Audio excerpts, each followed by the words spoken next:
नमस्कार दोस्तों दिल्ली से लगभग 800 किलोमीटर दूर मध्य प्रदेश के सतना जिले में स्थित है मैहर। इसका नाम मैहर इसलिए पड़ा क्योंकि यहाँ पर माता सती का हार गिरा था। यहाँ से जुड़ी कोई और घटना है क्या? सचमुच यह मंदिर 1000 साल पुराना है? क्या सच में यहाँ आल्हा उदल फूल चढ़ाने आते हैं, या फिर बात कुछ इससे भी ज्यादा गहरी है? ऐसे ही रहस्य से भरे हुए इस मंदिर में रोज हजारों की संख्या में लोग दर्शन के लिए आते हैं और नवरात्रि में संख्या विकराल हो जाती है। आखिर क्या है इस मंदिर का रहस्य? कुछ कहानियों में बताया गया है कि इसे अज्ञातवास के दौरान पांडवों द्वारा स्थापित किया गया था, और कुछ में कहा गया है कि इस मंदिर को 8वीं सदी में आदि शंकराचार्य द्वारा बनवाया गया था। भविष्य पुराण, आल्हा खंड, पृथ्वीराज रासो और लिखित शास्त्रों के आधार पर कई कहानियां हैं। वैसे भी भारत में वास्तविक और काल्पनिक घटनाओं के बीच अंतर कर पाना बहुत ही मुश्किल है। इसी कड़ी में हम जानने का प्रयास करेंगे कि आखिर इस मंदिर का रहस्य क्या है। आल्हा उदल का इतिहास लगभग 800 साल पहले यानी 12वीं सदी में महोबा के आखिरी चंदेल राजा थे, राजा परमर्दी देव उर्फ परमार। एक दिन जंगल से लौटते हुए त्रिकोण पहाड़ी के निकट राजा परमाल ने दो पहलवानों का मल्लयुद्ध देखा। उनके युद्ध कौशल से प्रभावित होकर वह उन्हें अपने साथ महोबा ले आए। उनका नाम था जसराज और बछराज। जसराज को जासर के नाम से भी पुकारा जाता था। यह लोग वनाफिर जाति से थे, कुछ इन्हें अहीर मानते हैं तो कुछ क्षत्रिय। राजा परमार मध्य भारत के सबसे शक्तिशाली और महान हिंदू चंदेल सम्राटों में से एक थे। उन्होंने 1167 ईस्वी में उरई के परिहार राजा को पराजित कर वहां की राजकुमारी मल्हना से विवाह किया और उनकी दो बड़ी बहन देवल और तिलका का विवाह अपने सेनापति जसराज और बछराज से करवा दिया। इन सभी बहनों का एक भाई था जिसका नाम मामा माहिल था। माहिल एक बहुत ही कुटिल व्यक्ति था। राजा परमार के 3 पुत्र हुए तथा सेनापति जसराज और बछराज को 2-2 पुत्रों की प्राप्ति हुई, जिनका नाम आल्हा और उदल तथा मलखान और सुलखान रखा गया। राजा परमार उस समय मध्य भारत के एक शक्तिशाली सम्राट थे।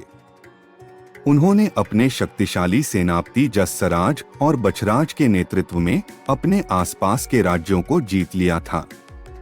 इनके राज्य की सीमा मांडू को छूने लगी थी। उस समय मांडू के राजा जंभे थे, जिनके पुत्र का नाम राय करिंगा था। महोबा राज्य की बढ़ती हुई शक्ति को देख राय करिंगा ने विशाल सेना लेकर महोबा राज्य पर आक्रमण कर दिया। उधर महोबा राज्य से भी सेनापति दसराज और बच्छराज अपनी सेना लेकर निकल पड़े। रणभूमि में दोनों सेनाओं के बीच घमासान युद्ध हुआ। इस युद्ध में दसराज और बच्छराज ने ऐसा पराक्रम दिखाया कि मांडू की सेना पीछे हटने लगी। यह युद्ध कई दिनों तक चला, लेकिन मांडू की सेना दसराज और बच्छराज दक्षराज के पराक्रम का सामना नहीं कर पा रही थी। अपनी सेना को हारता देख मांडू के राजकुमार राय करिंगा ने एक चाल चली और उसने रात्रि में महोबा की सेना पर आक्रमण कर दिया। उस समय महोबा की सेना अपने शिविर में सो रही थी। इसी आक्रमण के दौरान महोबा की सेना के दोनों सेनापति दसराज और बच्छराज गिरफ्तार कर लिए गए। उन दोनों को गिरफ्तार करके मांडू ले जाया गया। मांडू में उन दोनों सेनापतियों को भयानक सजा दी गई और उन्हें कोल्हू में पिसवाकर उनके सर धड़ से अलग कर दिए गए। इसके बाद उन दोनों के सिरों को बरगद के पेड़ की सबसे ऊंची डाल पर टांग दिया गया। महोबा की सेना के दोनों सेनापतियों के सर बरगद के पेड़ पर टांगकर मांडू राज्य ने यह संदेश दिया था कि मांडू राज्य से जो भी शत्रुता करेगा उसका यही अंजाम होगा। सेनापति जसराज के पुत्रों के नाम आल्हा और उदल थे। आल्हा पहले ही हो चुके थे, जबकि उदल पिता की वीरगति के समय अपनी माता के गर्भ में थे। जिस दिन उदल का जन्म हुआ उस दिन एक भूकंप के कारण महोबा की धरती 2.5 हाथ धंस गई थी। उदल की माता देवल ने सोचा, इसके गर्भ में आते ही इसके पिता की मृत्यु हो गई, और इसके जन्म पर भयानक भूकंप आ गया। देवल ने इसे एक अपशकुन माना, इसलिए वे उदल को त्यागना चाहती थी। आठ रानी मल्हना ने उदल की परवरिश की। रानी मल्हाना को उदल की धर्म माता भी माना जाता है। सेनापति बच्छराज की पत्नी तिलका देवी से मलखान और सुलखान का जन्म हुआ। यह दोनों भाई भी आल्हा और उदल की तरह पराक्रमी योद्धा हुए। मलखान युद्ध के समय कई घोड़ों से चलने वाले विशाल रथ में बैठकर युद्ध के लिए उतरता था तथा उसका भाई सुलखान अपने भाई के रथ का सारथी बनता था। दोनों भाई मिलकर युद्ध में ऐसा पराक्रम दिखाते थे जिसे देखकर कोई भी सेना भयभीत हो जाती थी। इन सभी भाइयों को बचपन में यह नहीं बताया गया था कि इनके पिता और चाचा की किस प्रकार मांडू राज्य में वीरगति हुई थी। कोई भी इन्हें यह बात नहीं बताता था क्योंकि इन सभी भाइयों में इतना अधिक उत्साह, क्रोध और बल था कि इन्हें जिस भी दिन मालूम होता कि इनके पिता और चाचा के साथ क्या हुआ है, तो ये सभी उसी दिन मांडू राज्य पर आक्रमण कर देते। एक दिन उदल व्यायामशाला में जोर आजमा रहे थे। वहां उन्होंने मामा माहिल के पुत्र को बुरी तरह पछाड़ दिया। वह रोते हुए अपने पिता माहिल के पास पहुंचा और उन्हें सारी बात बताई। यह सुनकर मामा माहिल को क्रोध आ गया। वह पहले से ही अपने सभी भांजों से चिढ़ता था। उसने जाकर उदल को खरी खोटी सुना दी। उसने उदल से कहा, यदि तुझ में इतना ही बल है तो तू मांडू जाकर अपने पिता और चाचा की बरगद के पेड़ पर लटकी हुई खोपड़ियां क्यों नहीं ले आता, जो वहां सालों से अपने अंतिम संस्कार के लिए तरस रही हैं। यह सुनकर आल्हा उदल सन्न रह गए। उनके तो समझ ही नहीं आ रहा था कि यह मामा किस बारे में बात कर रहे हैं। तब मामा माहिल ने कहा, बाप को वेरी जो ना मारे ताको मांस गिद्ध ना खावे। अर्थात जो पुत्र अपने पिता के शत्रु को ना मारे, अंत समय में उसका मांस गिद्ध भी नहीं खाते। यह सुनकर आल्हा उदल के तनबदन में आग लग गई। दोनों भाई बड़े क्रोध में अपनी माँ देवल के पास पहुँचे और उनसे पूछा कि मामा ने हमें ऐसा कैसे कह दिया। हमें तो बताया गया था कि हमारे पिता युद्ध में वीरगति को प्राप्त हो गए थे, परंतु मामा तो कुछ और ही बता रहे हैं। पहले तो माता देवल ने बताने में संकोच किया, लेकिन जब आल्हा उदल ने जिद पकड़ ली तो आखिरकार उन्हें बताना पड़ा कि तुम्हारे पिता और चाचा की मांडू के राजकुमार राय करिंगा ने धोखे से हत्या कर दी और उनके शीश मांडू के किले में स्थित बरगद के पेड़ पर टांग दिए, जो आज भी वहीं पर टंगे हैं। यह सुनकर आल्हा उदल का खून खौल गया। वे दोनों उसी समय मांडू पर आक्रमण करना चाहते थे, इसलिए आज्ञा लेने राजा परमार की राजसभा पहुंच गए।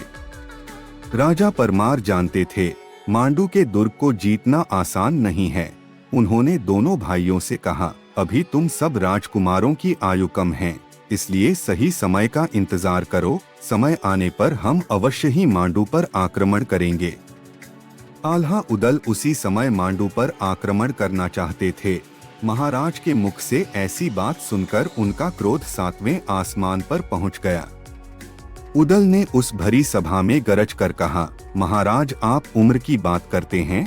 12 साल कुत्ता जीता है, 13 साल सियार जीता है, एक शेर 16 साल जीता है और कोई क्षत्रिय बिना युद्ध लड़े 18 साल से अधिक जिए तो उसके जीवन को धिक्कार है। इसके बाद राजा ने अनुमति दे दी। राजा से अनुमति मिलने के बाद सभी भाइयों ने मांडू राज्य पर आक्रमण कर दिया और आल्हा और उदल ने अपने पिता का बदला ले लिया और राय करिंगा का मस्तक अपने माता के चरणों में प्रस्तुत किया। कहा जाता है कि आल्हा और उदल मां शारदा के परम भक्त थे। जब युद्ध की तैयारी करते थे तभी उन्होंने मां शारदा की मूर्ति स्थापित की थी। शारदा यानी सरस्वती अर्थात विद्यावाणी और अध्यात्म की देवी, जिससे आल्हा को प्रेरणा मिली कैरिया राय को मारने की। कहते हैं अपने जीवन के आखिरी 12 साल आल्हा ने इसी मंदिर में समाधि और ध्यान करते हुए बिताया। और सबसे बड़ा रहस्य है आल्हा की मौत को लेकर। आल्हा की मौत कैसे हुई, इस बारे में कोई भी प्रमाण नहीं है कुछ लोग मानते हैं कि आल्हा ने समाधि की परम अवस्था हासिल करके अंतर ध्यान हो गए, तो कुछ का कहना है कि उन्होंने इस पहाड़ी में बने किसी गुप्त गुफा में हमेशा के लिए समाधि ले ली। पर्याप्त साक्ष्य न होने के कारण स्थानीय लोग ऐसा मानते हैं कि आल्हा आज भी जीवित है और भोर होते ही मां शारदा मैहर माई के चरणों में फूल चढ़ाने और आरती करने के लिए आते हैं। उदल की मौत कैसे हुई? इसका उत्तर हमें गुरु गोरखनाथ की कथा से मिलता है। कहते हैं कि जब मां शारदा की ख्याति दूर दूर तक फैलने लगी और दूर दूर से लोग यहां दर्शन करने के लिए आने लगे, तब एक दिन गुरु गोरखनाथ जी मां के दर्शन के लिए यहां पधारे। यह वह समय था जब करिया राय को मारकर आल्हा एक बड़े भाई होने के नाते उदल की परवरिश करने में पूरी तरीके से समर्पित हो चुके थे। उन्हें अपने मृत्यु का भय नहीं था, पर अपने छोटे भाई उदल को वह प्राणों से भी प्रिय मानते थे, इसलिए वह युद्ध से परहेज करने लगे थे। तब गुरु गोरखनाथ ने इसी मंदिर में आल्हा को समझाया कि तुम एक वीर योद्धा हो, तुम्हारा काम है अपनी मातृभूमि के लिए जीना मर जाना। आल्हा के दिल से मृत्यु का भय निकालने के लिए उन्होंने कहा कि हर युद्ध में तुम्हारी जीत होगी, जिस पर जाने से पहले तुम दोनों इस मंदिर में भोर होते ही सबसे पहले मां का आशीर्वाद लेकर निकलोगे। गुरु की आज्ञा को देव वाणी मानकर आल्हा ने किसी भी युद्ध पर जाने से पहले अपने भाई उदल के साथ इस पहाड़ी की कठिन चढ़ाई पर चढ़ के मां के दर्शन के लिए आते थे। अब यह संयोग था या गुरु का आशीर्वाद कि उन्होंने कई लड़ाइयों में विजय प्राप्त की। आल्हा खंड काव्य के अनुसार उन्होंने कुल 52 लड़ाइयां लड़ी थी, जिनमें से 51 में उनकी जीत हुई। आज से लगभग 1000 साल पहले पृथ्वीराज चौहान बुंदेलखंड की धरती पर अपने साम्राज्य का विस्तार करने के लिए महोबा पर आक्रमण किया। राजा परमाल ने आल्हा उदल को इस युद्ध का कार्यभार सौंपा।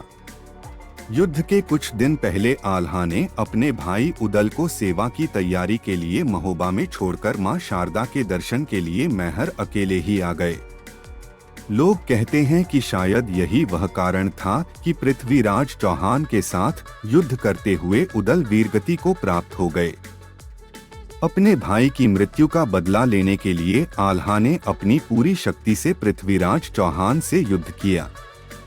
अंतिम युद्ध से एक रात पहले गुरु गोरखनाथ आल्हा से मिलने पहुंचे। लोग कहते हैं यहीं पर गुरु गोरखनाथ ने आल्हा से वचन लिया कि तुम पृथ्वीराज चौहान को युद्ध में भले ही हरा दो, लेकिन उन्हें कोई क्षति नहीं पहुंचाओगे। गुरु के वचनों से आल्हा आहत हुए और उन्होंने भाई की मृत्यु का बदला न ले पाने के कारण शोक से न सिर्फ युद्ध और सभी सांसारिक मोह माया को त्याग दिया, फिर त्रिकोण पर्वत पर स्थापित मां शारदा के मंदिर में जीवन के आखिरी चरणों तक एकांत ही जीवन जीते रहे। दोस्तों, मैहर में आज भी लाखों लोग की मान्यता है कि रोज आल्हा पास के ही तालाब आल्हा तालाब से रोज स्नान करके ब्रह्ममुहूर्त में माता शारदा की पहली आरती वही करते हैं। इसीलिए रात को शयन आरती के बाद मंदिर को पूरी तरह से बंद कर दिया जाता है और सुबह से खोला जाता है तो फूल बिखरे होते हैं, पानी के बूंद पड़े रहते हैं। दोस्तों, वैज्ञानिकता पर परखे तो हमें यह असंभव लग सकता है, लेकिन आप मैहर चले जाते वह के लोगों से पूछे तो हर व्यक्ति इस पर विश्वास करता है कि आल्हा रोज सुबह माता के दर्शन के लिए आते हैं और भारत के करोड़ों लोगों में यही आस्था है। राजा दुर्जन सिंह और ग्वाले की कथा। कहते हैं आल्हा उदल के चले जाने के बाद पिछले 800 सालों में एक ऐसा दौर भी आया जब कई सालों तक मंदिर की महिमा धूमिल पड़ गई।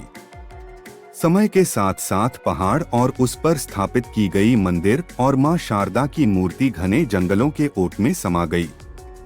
आज से लगभग 200 साल पहले जब मैहर पर राजा दुर्जन सिंह उर्फ जुदेव का राज्य था, तो एक दिन एक ग्वाला उनसे मिलने गया। उसने बताया कि मंदिर की चोटी पर एक छोटी सी गुफा में मां की मूर्ति है, जिसके गले में हार है और उसके आसपास भी तरह तरह के आभूषण फैले हुए हैं। देखने से ऐसा लगता है कि वह मूर्ति 100 से 200 साल पुरानी है।